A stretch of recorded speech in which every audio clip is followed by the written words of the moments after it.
My name is Eleanor Hayes. I am 78 years old, a retired school teacher who spent her entire life in a quiet town raising her only son and supporting her family. I lived alone in the house my late husband and I built from scratch.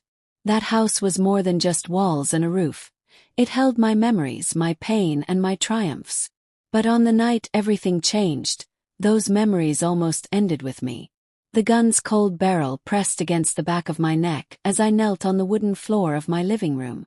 My heart pounded so hard I thought it would burst out of my chest. The man behind me spoke in a low, chilling voice. "They want you gone tonight, Eleanor.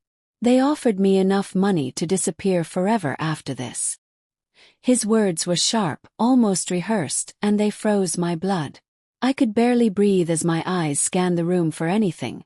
A weapon, a phone, an escape. But there was nothing. I was trapped. I thought of my son, David, and my daughter-in-law, Claire. They had been acting strangely for months. Whispers behind closed doors, suspicious phone calls, sudden interest in my finances. Still, I never imagined they would go this far. The hitman continued. "They said you're stubborn, that you won't hand over the estate. They want it all. And they don't care how they get it." Tears welled in my eyes, not from fear of death, but from the sting of betrayal. The people I loved most had turned me into prey. My voice trembled as I asked, "Why are you telling me this?" He paused. I could hear him breathing heavily, almost as if he was battling something inside. Then he said something I never expected. "Because I don't kill women like you. I don't kill people who haven't done anything wrong." His voice cracked slightly, and in that moment, I realized this man wasn't just a cold-blooded killer. He was human.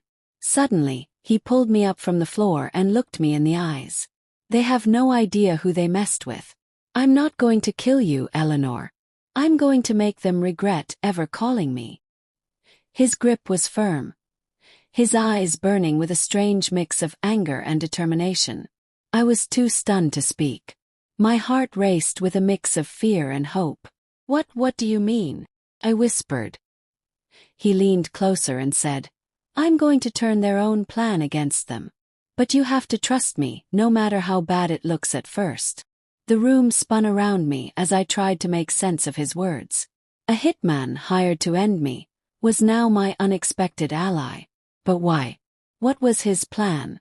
And how could I possibly trust a man who came into my home with the intention to kill me? Before I could ask more, he put his finger to his lips, signaling me to stay silent. He dragged me toward the back door, and we slipped out into the cold night. My life was no longer my own. It was in the hands of a stranger who had just confessed he was supposed to end it. As we disappeared into the darkness, one question burned inside me.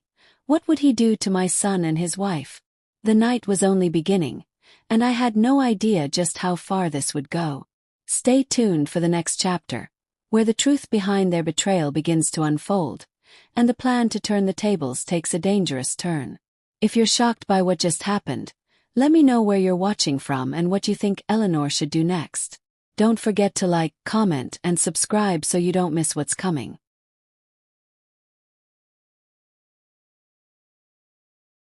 The icy wind whipped against my face as we moved swiftly through the shadows, away from my home, away from everything I had known.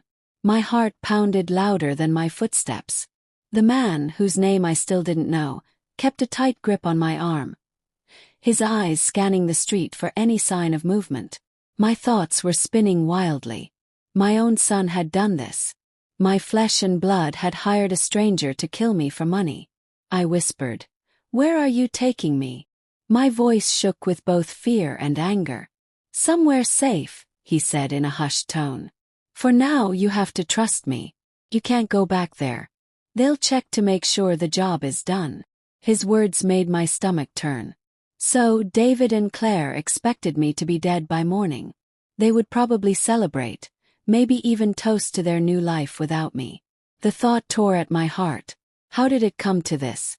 How did the little boy I raised become the kind of man who wanted me gone? We walked for what felt like hours until we reached an old pickup truck parked under a flickering streetlight. He opened the door and motioned for me to get in. I hesitated, my body screaming not to trust him, but my mind reminding me I had no choice. I climbed in, and he drove off into the darkness. For a long while we said nothing. Only the hum of the engine filled the silence. Finally I gathered the courage to ask, "What's your name?" He glanced at me briefly before turning his eyes back to the road. "Call me Jack," he said.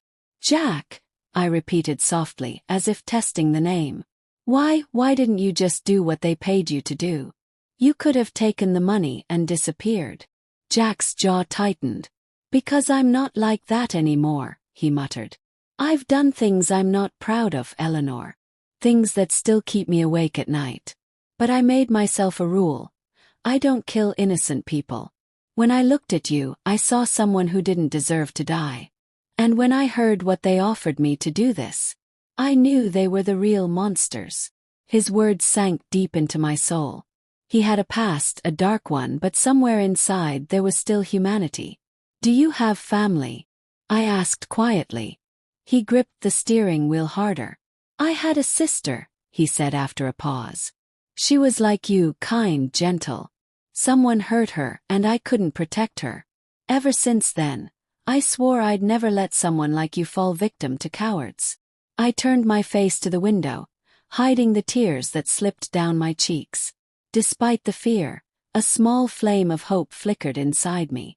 This man, once my would-be killer, was now my protector. We eventually stopped at a remote cabin deep in the woods. The place looked abandoned, but Jack assured me it was safe. Inside, the air smelled of old wood and dust. He lit a lantern, casting a warm glow across the room. "You'll stay here tonight," he said. "Tomorrow we make a move. But you need to be ready, Eleanor. This isn't just about staying alive anymore. It's about making them pay."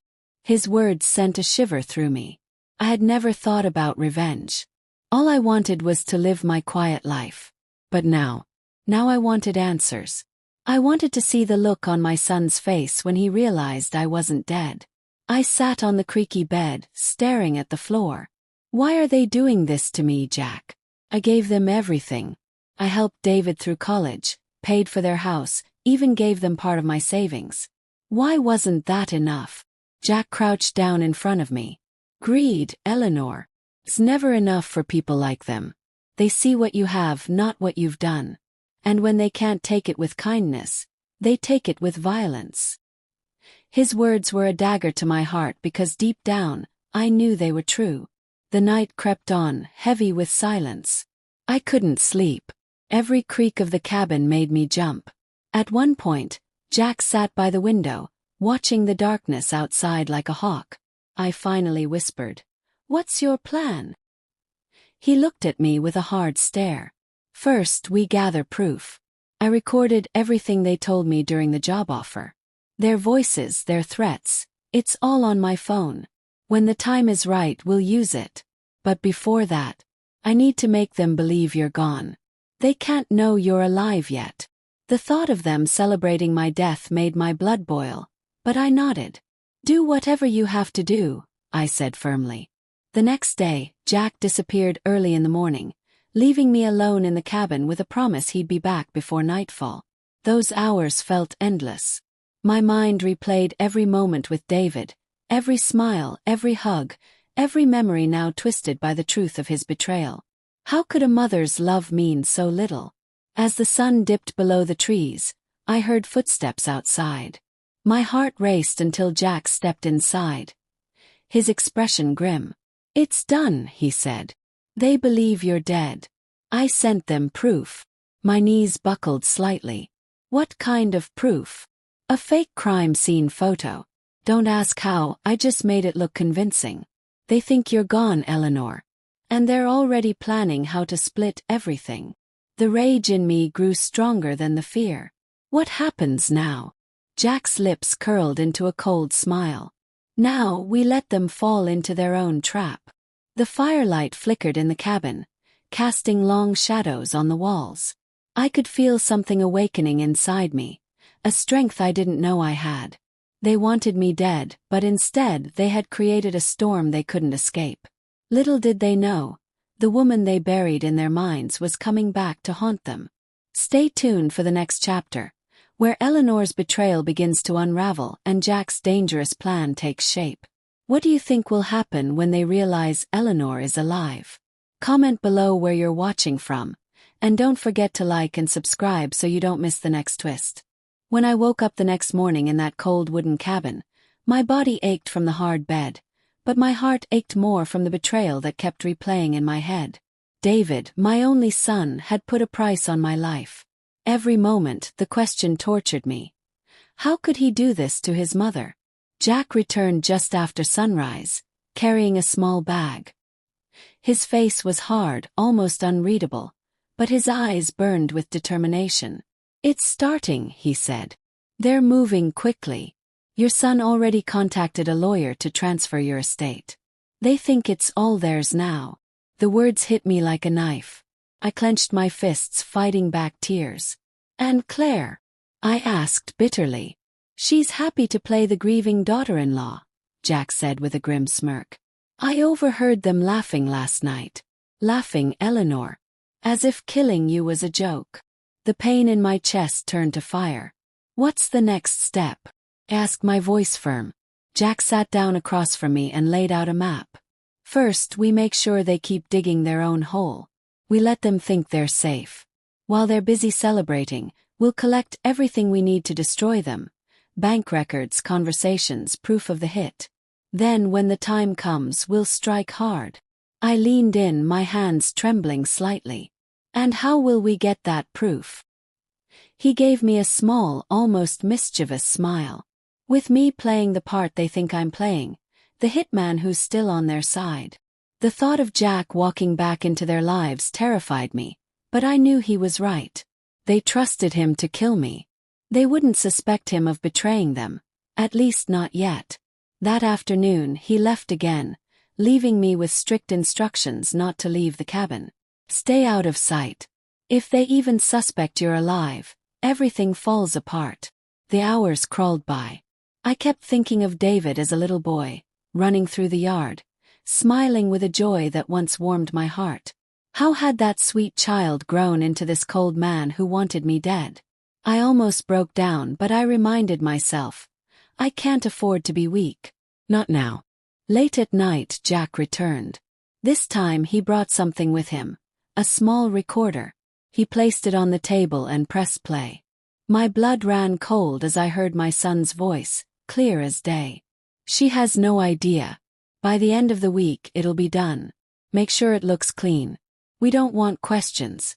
Once she's out of the way, everything is ours." Then Claire's voice joined his. "And make sure you're not traced. I don't want any mess. I'm not going to jail because of that old woman." Hearing their voices, their laughter, the casual cruelty, it broke something inside me. But at the same time it gave me strength. "They're going to pay," I whispered, my voice trembling with anger. Jack nodded. "And they will. But we have to play this smart." For the next few days, Jack moved back and forth between me and them, feeding them lies while secretly gathering evidence. Every time he returned, he brought more proof: signed documents, audio files, even video clips from hidden cameras. One night, as we reviewed everything, Jack looked at me seriously. "Eleanor, when this is over, it's not just about exposing them. It's about showing them you're not the weak, helpless woman they thought you were." His words lit a fire in me. For the first time in my life I felt something stronger than fear. I felt power. But the danger was growing. Jack revealed that they were becoming suspicious. "They want me to bring them something. Proof that you're dead. They're asking for your wedding ring." My heart skipped a beat. I still wore that ring, the last piece of my late husband's love. "No," I said firmly. Jack met my eyes. "We don't have a choice, Eleanor. They need to believe the lie. I'll make it look like I took it from you. But I promise you, I'll return it when this is over." With shaking hands, I slid the ring off and placed it in his palm. "Bring it back to me," I whispered. The next day, Jack delivered the ring to them. From what he told me, they were overjoyed. They believed I was truly gone. My son even hugged him, thanking him for finishing the job. That night, as I sat by the window in the cabin, I whispered to myself, "Enjoy your victory, David. Enjoy it while you can. Because soon, everything you've built on my blood will burn." But what Jack didn't tell me until later was that someone else was watching us. Someone who wasn't part of his plan. A car had been parked near the woods that day, and a figure had seen Jack leave the cabin. Someone had seen me. We weren't as invisible as we thought. Stay tuned for the next chapter, where a mysterious stranger threatens to expose Eleanor's survival, and the plan takes a deadly twist. What would you do if your own child betrayed you like this? Comment your thoughts, share this story, and subscribe so you don't miss the next shocking chapter. The following morning, I woke with an uneasy feeling in my chest. Something in the air felt off, as if the forest itself was holding its breath. Jack noticed it too. He scanned the trees while sipping his coffee, his hand resting near the small handgun he always carried. "You feel it too, don't you?" asked my voice low. He nodded, his eyes narrowing. "We're not alone. Someone was out there last night. I saw tire marks that weren't there before." My heart sank. Who could it be? Did David send someone else? "Maybe," Jack muttered. "Or maybe they've grown suspicious. Either way, we need to move fast. The longer we stay here, the more exposed we are." We packed what little we had, and Jack drove us to another hideout, an old farmhouse belonging to a friend of his who owed him a favor. On the way, he explained, "We have enough evidence to bury them legally, but evidence alone isn't enough. They're powerful in their own way. Connections, money, lawyers. If we just hand this to the police now, they might spin the story against you.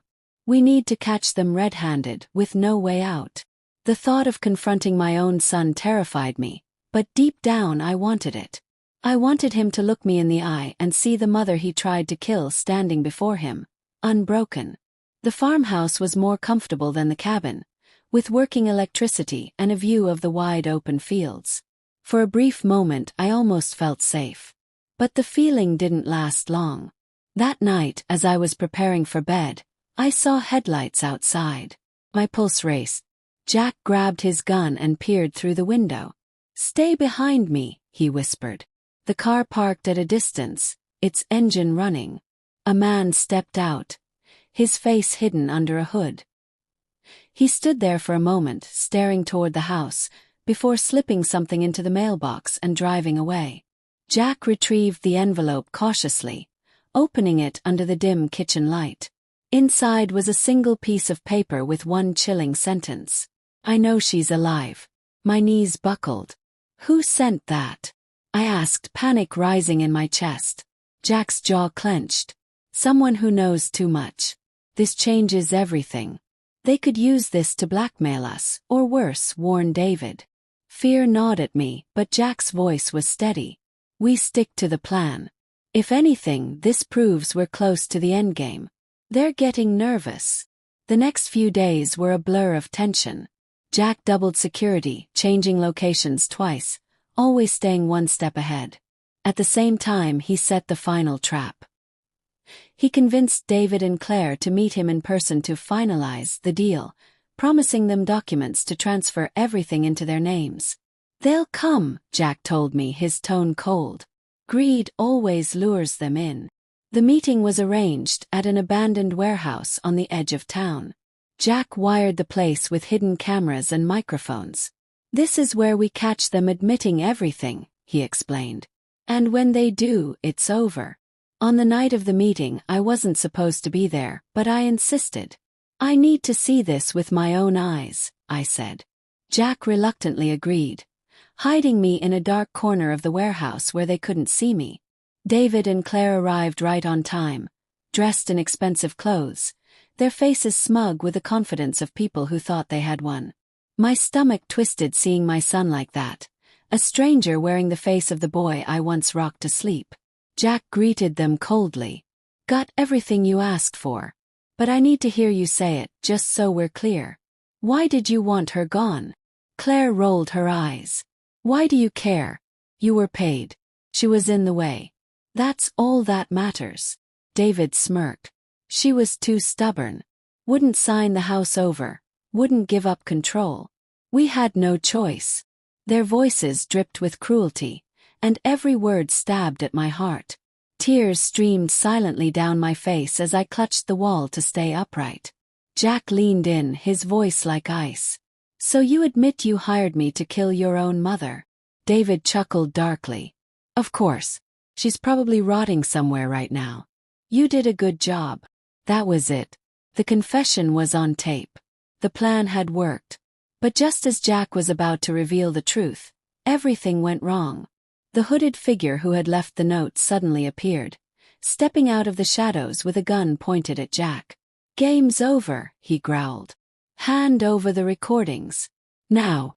Chaos erupted. David and Claire screamed, ducking behind crates. Jack drew his own weapon, shouting for me to stay hidden. My heart pounded as the hooded man advanced, his finger tightening on the trigger. The room exploded with tension, every second stretching into eternity. Then bang! A shot rang out. But who pulled the trigger? Stay tuned for the next chapter, where the gunshot changes everything and Eleanor's enemies realize they are no longer the hunters, but the hunted. If you were Eleanor, would you reveal yourself now or wait for the perfect moment? Tell me in the comments, share this story, and subscribe so you don't miss the shocking twists ahead. The gunshot echoed through the warehouse like a thunderclap. I gasped, covering my mouth to stop myself from screaming. My knees trembled, and I pressed harder against the cold wall of my hiding spot, my eyes wide in terror.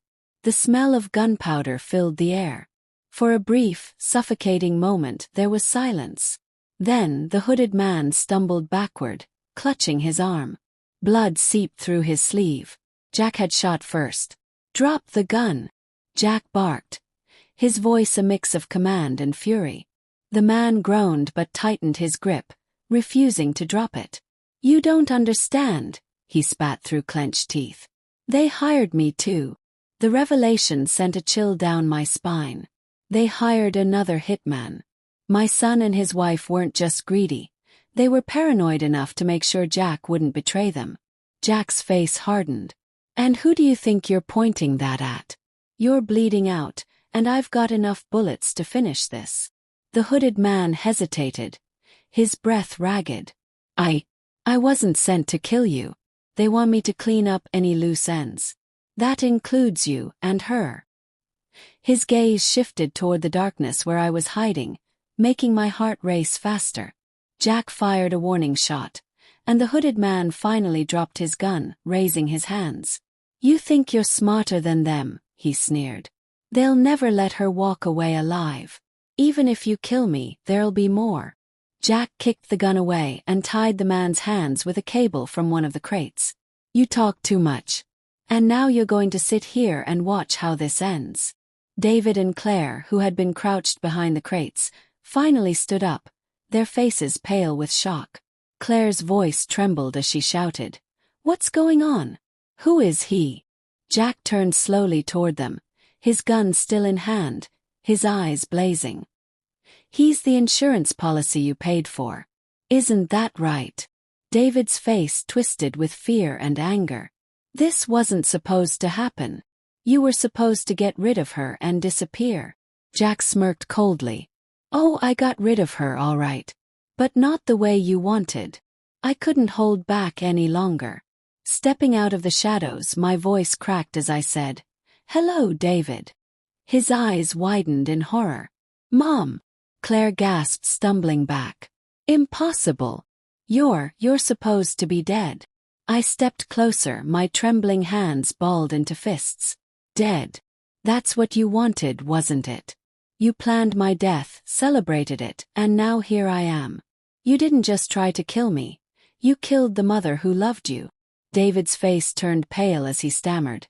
"It's not what you think Don't you dare lie to me." I snapped, my voice shaking with fury and heartbreak. "I heard everything. The recordings, the threats. You were ready to spill my blood for money." The room fell into a tense silence, broken only by the hooded man's groans and the distant hum of the night outside. Jack stepped forward, pointing at the crates where hidden cameras were recording everything. "You're done, David. This is all on tape. The cops are already on their way." David's expression shifted from shock to desperation. "No, no, no. You can't do this. You don't understand. Claire made me do it." Claire whipped around, her eyes wide. "Don't you dare put this on me. It was your idea. You said she was holding us back, that we'd be rich once she was gone." Their argument spiraled into chaos, each throwing the other under the bus, their greed unraveling right in front of me. For a moment, I almost pitied David. Almost. But then I remembered the cold barrel of the gun against my neck, the night spent hiding, the fear he put me through. No pity could wash that away. Suddenly, the hooded man let out a manic laugh. "You think this is over? They'll get to you before the police do. You have no idea who they've involved." Jack pressed the gun harder against the man's head. Who's coming?" The man smirked through his pain. "You'll see. You can't protect her forever." Before Jack could get more out of him, sirens wailed in the distance. He looked at me and nodded. "It's time." The police stormed the warehouse minutes later, guns drawn. They arrested David, Claire, and the wounded hitman. The officers took statements, collected evidence, and ensured every word of their confession was captured on record. As David was dragged past me in handcuffs, he spat. "You'll regret this, Mom. You'll regret everything." I looked him in the eye and said, "No, David. The only regret here is that I raised a son who could do this to his mother." But just when I thought it was over, Jack pulled me aside. His face was grim. "Eleanor, we have a problem. That man wasn't bluffing. There's someone bigger behind this. Someone who paid him and David. This goes deeper than we thought." My blood ran cold. "Who?" asked. Jack's jaw tightened. "I don't know yet. But they're not done with you. Not by a long shot." And that was when my phone, which I hadn't used in weeks, buzzed in my pocket. When I checked the message, my hand shook so violently I almost dropped it. The text read, "You survived this time. But next time, there will be no Jack to save you." My heart froze. Whoever was behind this wasn't finished with me. Stay tuned for the next chapter, where the mastermind behind the plot begins to reveal themselves, and Eleanor faces a danger far greater than she imagined. Would you keep fighting or disappear if you were Eleanor? Comment below, share this story, and subscribe so you don't miss the shocking twists ahead. The chilling message burned on the screen as my hands trembled. My breath came in short gasps. Someone out there knew where I was and had the power to reach me, even with David and Claire in custody. Jack read the text over my shoulder, his jaw tightening like steel. "This isn't over," he said, his voice low but full of menace. "Whoever sent this is the real puppet master." I swallowed hard, my mind spinning. Jack, what if this goes beyond them? What if there's someone even more dangerous pulling the strings? Jack pocketed my phone. "Then we cut the strings one by one. But we need to disappear for now. The police will protect you, but the person behind this, they have money, influence. Cops won't stop them." Within the hour, Jack had us on the move again. He didn't tell me where we were going, only that it was safer than anywhere else. We drove through the night, the road stretching endlessly before us. I watched the trees blur by, my heart aching as I thought about the home I might never see again. As dawn broke, we reached a secluded safe house on the edge of a small town. Jack checked every corner before letting me inside. "Stay here. Don't open the door for anyone but me." The house was old but secure. Still, the silence was suffocating. Every creak in the floorboards made my pulse race. I couldn't shake the feeling that eyes were watching us, even here. That evening, Jack returned with a grim look on his face. "I have names," he said, throwing a folder onto the table. Inside were documents, photos, and a list of bank transactions. Someone else was wiring money to the hitman. Someone with a lot of power. I leaned over the papers, my eyes catching on a name I hadn't heard in years. Richard Evans. My late husband's former business partner. The man who had always envied our success. Why would Richard want me dead? I whispered, my voice trembling. Jack's eyes were sharp. Because after your husband passed, you inherited controlling shares in the company. Shares he's been trying to get his hands on for years. He probably promised David and Claire a cut if they helped get rid of you. The betrayal stung all over again. My son wasn't just greedy. He was a pawn. Jack leaned closer. Richard's not stupid. He's careful. If we go after him, we need more than words. We need to catch him in a way he can't escape. Before I could reply, the sound of breaking glass shattered the tense silence. The window behind us exploded, and we both ducked as a bullet tore through the wall. Down! Jack shouted, pulling me to the floor. Another shot rang out, then another. Someone was outside, trying to finish what they started. My heart raced as Jack crawled to the side, grabbed his gun, and returned fire through the broken window. Stay low, Eleanor, he barked. I could hear footsteps retreating into the woods, then silence. Jack cautiously peered outside but saw nothing. They were just testing us, he muttered. They wanted to scare us, or let us know they can reach us anywhere. We stayed on edge the rest of the night, every sound amplified by fear. The next morning, Jack made a call to one of his old contacts, someone who owed him favors. We're going after Richard, he said, his voice calm but deadly. It's time to end this. The plan was dangerous. Jack would lure Richard out by pretending to have leverage on him, evidence that could ruin his empire. Meanwhile, I would remain hidden, ready to strike only when the moment was right. 4 days we prepared. Jack set up hidden cameras, arranged false meetings, and built a case so airtight it would crush Richard and anyone connected to him. Finally, the day came. Richard agreed to meet Jack in a private location, unaware that everything would be recorded. I watched from a distance through a live feed, my hands shaking. When Richard arrived, his smug face filled the screen. So you're the one who's been causing me trouble, he sneered at Jack. You've got guts, I'll give you that. Jack leaned back casually. You wanted Eleanor dead. You paid for it. And now you're going to pay for everything else too. Richard laughed coldly. You think you can take me down? I own people like you. Jack smirked. Not this time. Before Richard could react, Jack played the recordings, his conversations with David, the money transfers, the threats. Richard's confident expression faltered, but only for a moment. You won't make it out of here alive, Richard growled, signaling to 2 armed men who suddenly stepped out from the shadows. My heart leapt into my throat. Jack was outnumbered. But Jack didn't flinch. You really thought I came here alone, he said, pressing a button on his watch. Suddenly, sirens blared outside, and armed officers swarmed the building. Richard's men dropped their weapons as they were taken down. Richard tried to run, but Jack grabbed him by the collar, slamming him against the wall. This is for Eleanor, Jack spat, just as the police dragged Richard away. For the first time in weeks, I felt like I could breathe. Richard was in custody, and my enemies were falling one by one. But as we left the scene, a nagging thought gnawed at me. Jack noticed my expression. What's wrong? He asked. I looked at him, my voice trembling.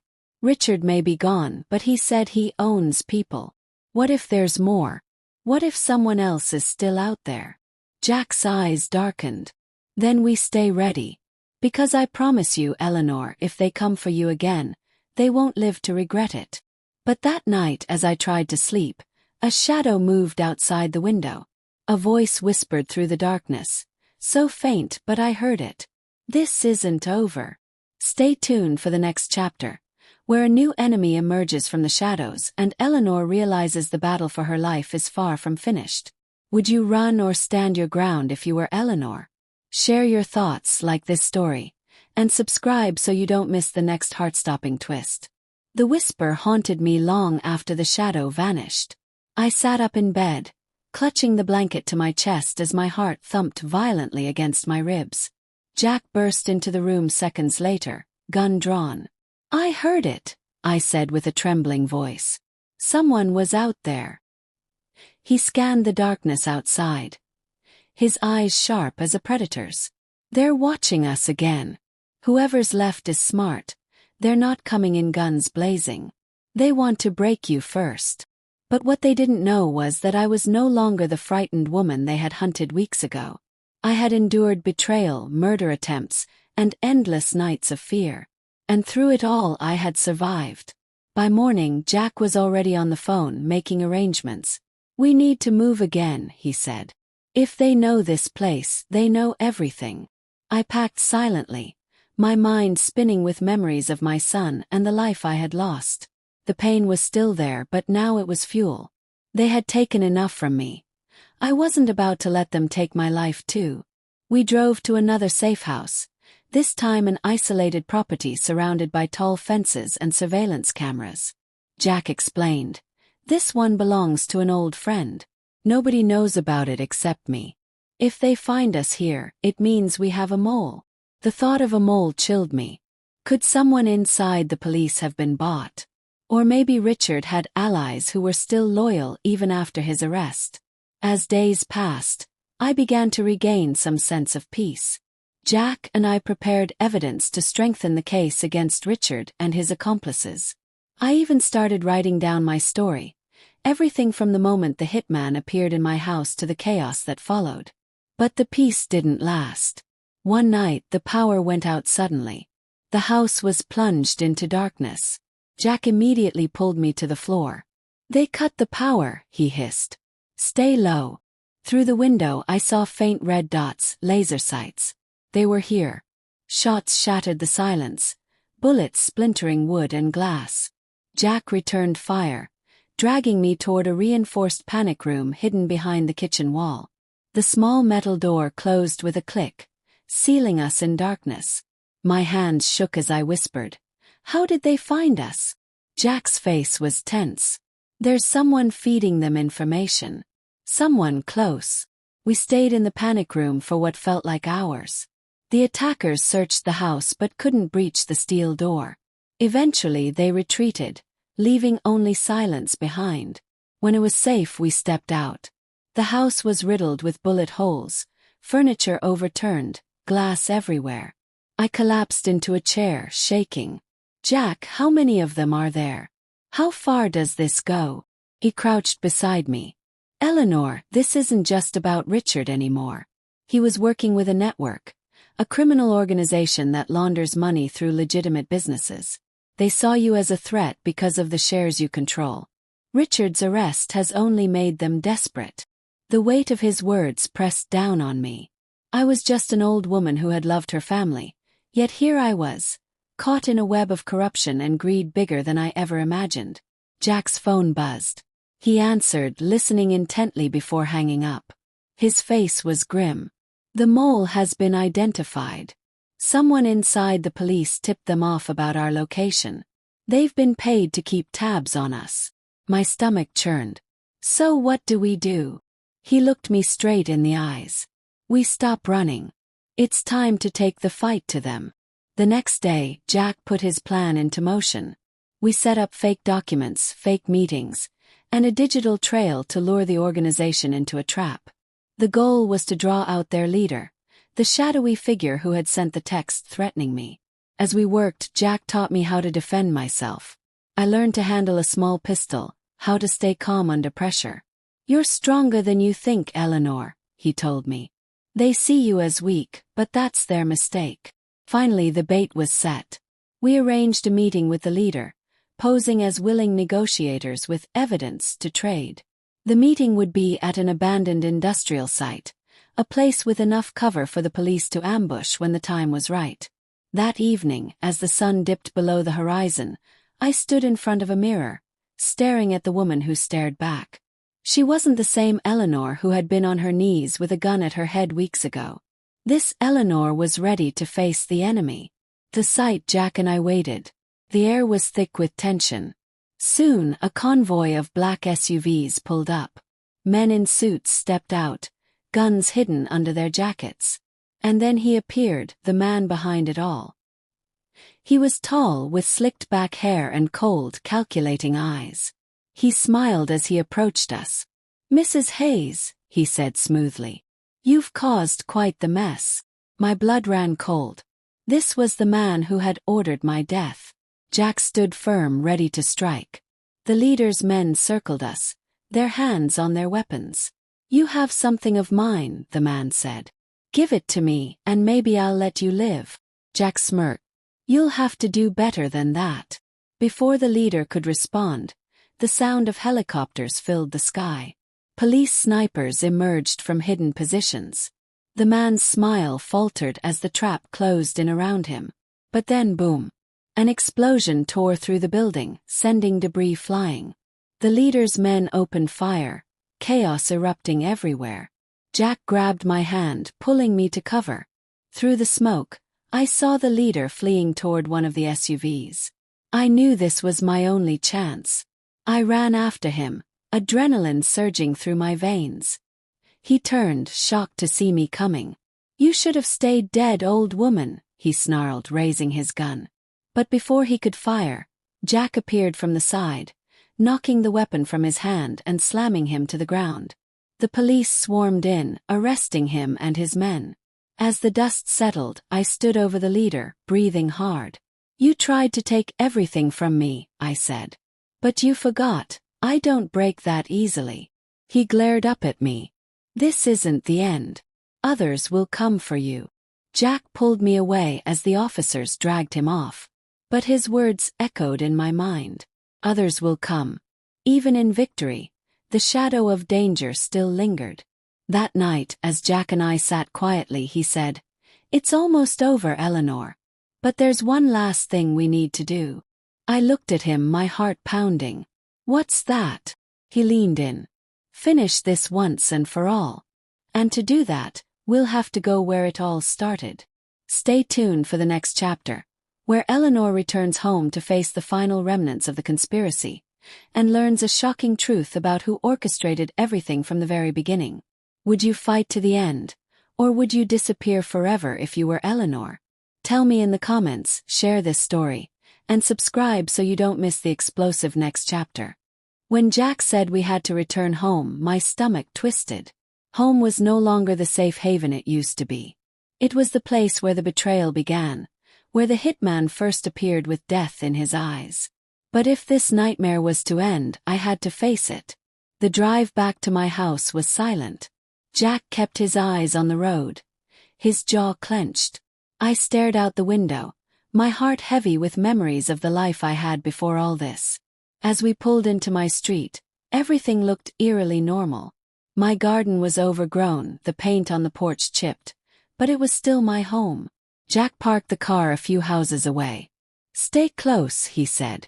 "We don't know what's waiting inside." The front door was unlocked. My pulse quickened as we stepped into the dim, dusty hallway. Everything was exactly as I left it, except for a single envelope lying on the floor. Jack picked it up carefully and opened it. Inside was a single sheet of paper with one line. "Welcome back, Eleanor." My knees felt weak. "They knew we'd come," I whispered. Jack scanned the house with his gun drawn, checking every corner. "This is a message. They're daring us to keep going." We found more clues scattered throughout the house.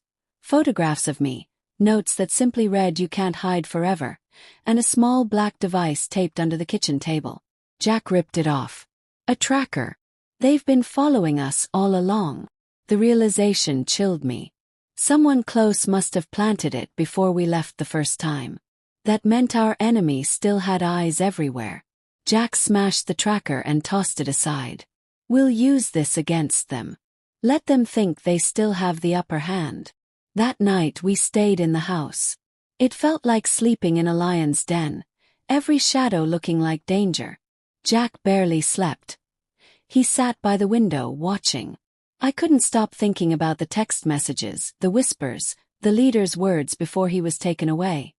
Others will come. By morning Jack had a new plan. "We're going to end this at the source." I traced the last signal from that tracker. It came from an old warehouse near the docks. That's where they're operating now. We drove to the docks under a cloudy sky, the air thick with tension. The warehouse loomed ahead, abandoned on the outside but alive with activity inside. Through the windows we saw men moving crates, armed guards patrolling.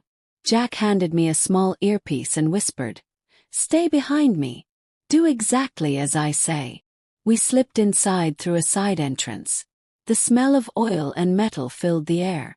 Jack moved like a ghost, silent and quick, taking down guards one by one with swift precision.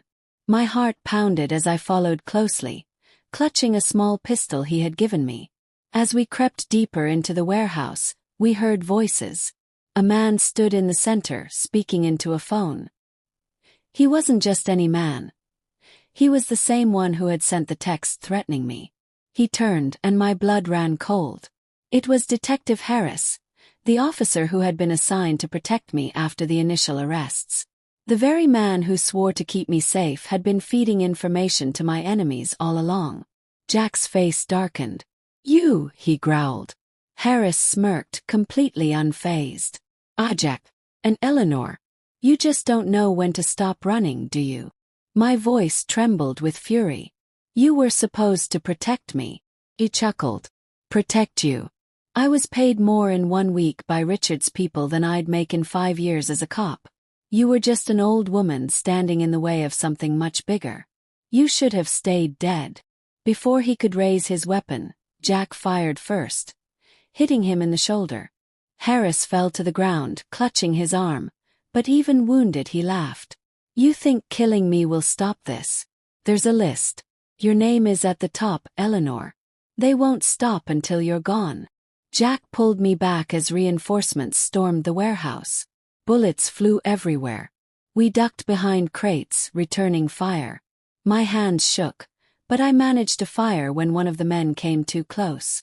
For the first time, I wasn't just a victim, I was fighting back. The gunfire stopped as quickly as it started. The remaining men fled, leaving Harris groaning on the floor. Jack stood over him, pointing his gun. "Give me the list." Through gritted teeth, Harris spat out, "Check the safe. Office upstairs." Jack forced him to his feet and dragged him along as we climbed the stairs. In the office, we found the safe. Inside was a folder full of documents. Names, photos, bank records, all tying back to the organization that had been after me. But one name on the list made my heart freeze. It wasn't Richard or Harris, it was David. Even from prison, he was still orchestrating part of this nightmare, working with whoever remained loyal to their cause. Jack slammed the folder shut. "This is it. This is everything we need to end them." Before we could leave, Harris made one last desperate move, pulling a hidden knife. Jack reacted instantly, knocking him out cold with a single punch. We left the warehouse as the police, this time trustworthy ones, arrived to secure the scene. The documents were turned over, sealing the fate of everyone involved. As we drove away, the weight of everything settled on me. My own son had continued this madness even from behind bars. The greed and hatred had corrupted him completely. Jack placed a reassuring hand on my shoulder. "We're close, Eleanor. But this isn't over until you decide it is." I stared at the road ahead, my heart heavy yet burning with resolve. Then we finish it. Once and for all. Stay tuned for the next chapter, where Eleanor makes the bold choice to confront her son in prison, and discovers a truth that changes everything. What would you say to a child who betrayed you so deeply? Share your thoughts, like this video, and subscribe so you don't miss the shocking final chapters. The prison was gray and cold, its walls towering like an unforgiving fortress. As Jack and I approached the entrance, my chest tightened. I was about to face my son, not the little boy I raised, but the man who had sold me out to killers. The guard led us through metal detectors and locked gates until we reached the visiting room. I sat at the table, my hands trembling slightly. Then the door opened, and David walked in, wearing an orange jumpsuit and a smug smirk that chilled me to the bone. "Well, well," he said, sitting across from me. "You're alive. Again." My voice was steady, though my heart was breaking. "Why, David? Why couldn't you stop this madness, even in prison?" He leaned back in his chair, laughing softly. "Because you never understood, Mom. You've been holding on to everything. Your house, your shares, your money, as if you'd live forever. You should have handed it over. But you forced my hand. Jack stepped closer, his eyes locked on David. You're still working with them. Even from behind bars you've been sending orders. We have the documents to prove it. David shrugged. So what? You think that will stop them? You think I'm the only one? There are more people out there, people who owe me favors, people who hate you as much as I do. You can kill me, you can lock me up, but they'll still come. I stared at him, tears welling in my eyes. I loved you. I gave you everything.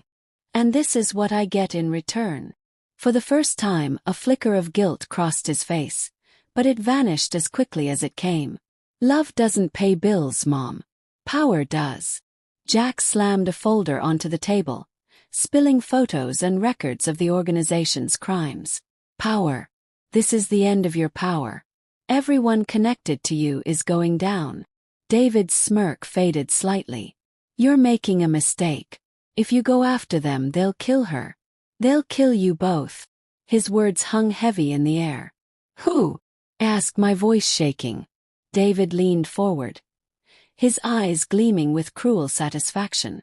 The person funding all of this, the one even Richard was afraid of. You don't know her, but she knows you very well. She's been watching you longer than you think. My stomach dropped. Who is she? He smirked. You'll find out soon enough. But when you do, it'll be too late.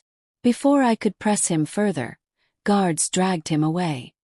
His mocking laughter echoed down the hallway, cutting deep into my soul.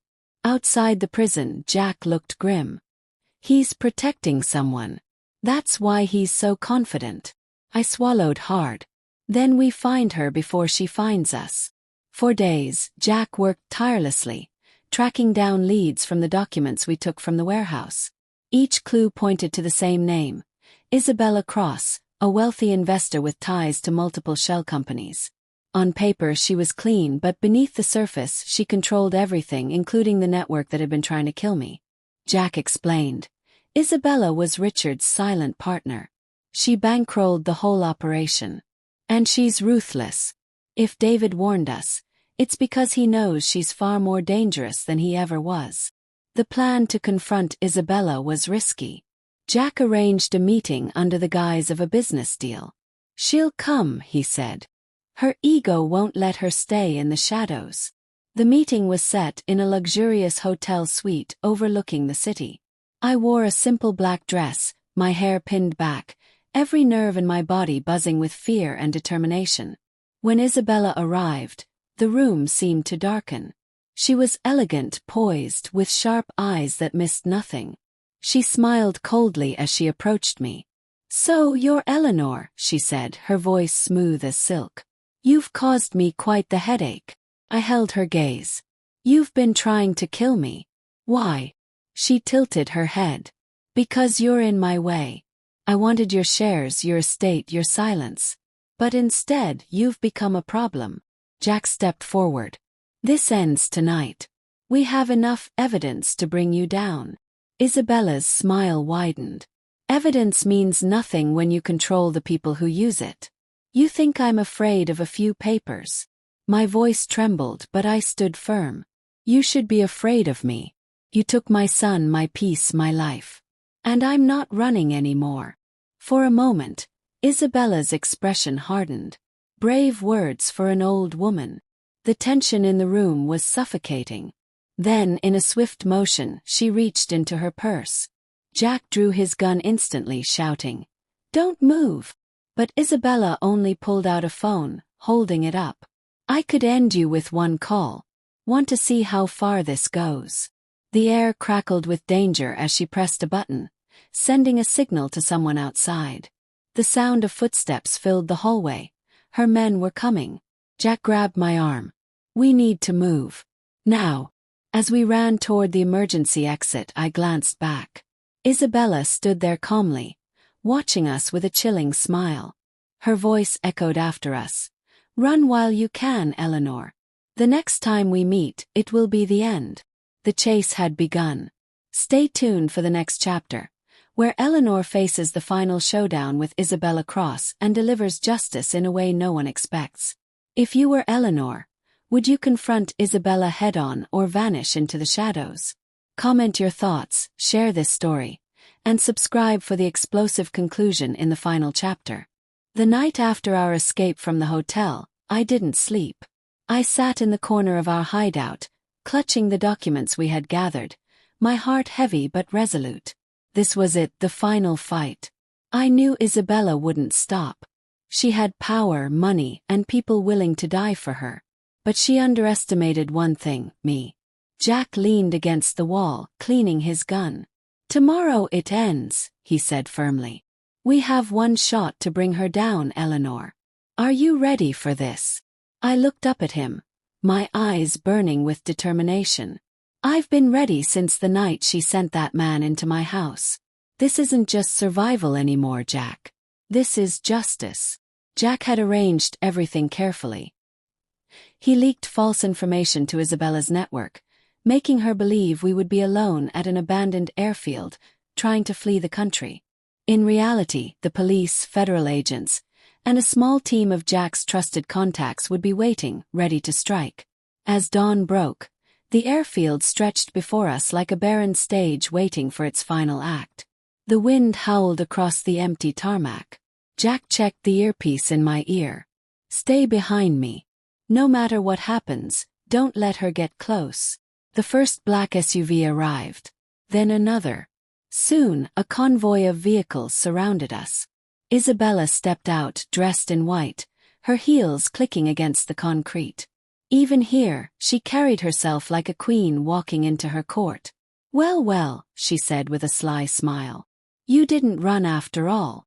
I stepped forward, my heart pounding but my voice steady. "I'm not running from you, Isabella. This ends now." She laughed softly, as if amused. "You're brave, Eleanor. Foolish but brave. Do you think one old woman and her pet Hitman can destroy me? I own this city. I own everyone in it." Jack raised his gun. "Not today." Her men moved quickly, pulling out weapons. Before they could fire, the air erupted with the sound of helicopters and shouting. Federal agents poured out from hidden positions, guns raised. "Drop your weapons. Now!" Chaos exploded. Isabella's men fought back fiercely, but they were outnumbered. The sound of gunfire roared across the airfield. I ducked behind a concrete barrier, covering my ears, my heart racing. Through the smoke and chaos, I saw Isabella slipping away toward a plane waiting at the far end of the runway. Jack ran after her, and without thinking I followed. We chased her up the stairs of the plane. Inside she turned, holding a gun to my chest. "Stop right there, Jack," she hissed. "Or she dies." Jack froze, his gun aimed but his eyes locked on mine. My pulse hammered. Isabella's finger tightened on the trigger. "You should have stayed dead, Eleanor," she sneered. Something inside me snapped. I wasn't afraid anymore. I grabbed her arm with both hands, twisting it with every ounce of strength I had. The gun fired, the bullet grazing my shoulder, but I didn't let go. Jack moved in, disarming her with a swift blow. Isabella fell to the floor, snarling like a trapped animal. Jack pinned her down as agents stormed the plane, cuffing her. As they dragged her away, she screamed, "This isn't over. You'll never be safe. They'll always come for you." I stood over her, breathing hard. "Then let them come. I'm not afraid anymore." The agents thanked Jack and escorted us out. The rising sun painted the sky in hues of gold and red. For the first time in weeks, I felt the weight lifting from my chest. Later, as I sat on the steps of my reclaimed home, Jack handed me back my wedding ring. "You kept your promise," I whispered. He smiled faintly. "You kept yours too. You survived." The authorities dismantled Isabella's empire piece by piece. Her allies were arrested, her assets frozen. David was transferred to a maximum security prison, cut off from any outside contact. I knew life would never be the same. The scars, physical and emotional, would stay with me. But I was alive, and I was stronger than ever. Looking at the horizon, I whispered to myself, "They tried to end me for money. But they forgot. You can't kill a mother's strength, you can't buy her soul. Jack stood beside me. It's over, Eleanor. I smiled softly. No, Jack. It's just the beginning of the rest of my life. And with that, I walked back into my house, the sun warming my face, ready to live again. Life lesson. Never underestimate the quiet strength of those you think are weak. Greed can blind even those closest to you, but love, courage, and resilience can turn the hunted into the hunter. Thank you for following this journey to the end. If this story moved you, tell me where you're watching from and what you learned from Eleanor's fight. Don't forget to like, comment, and subscribe for more stories of survival and strength.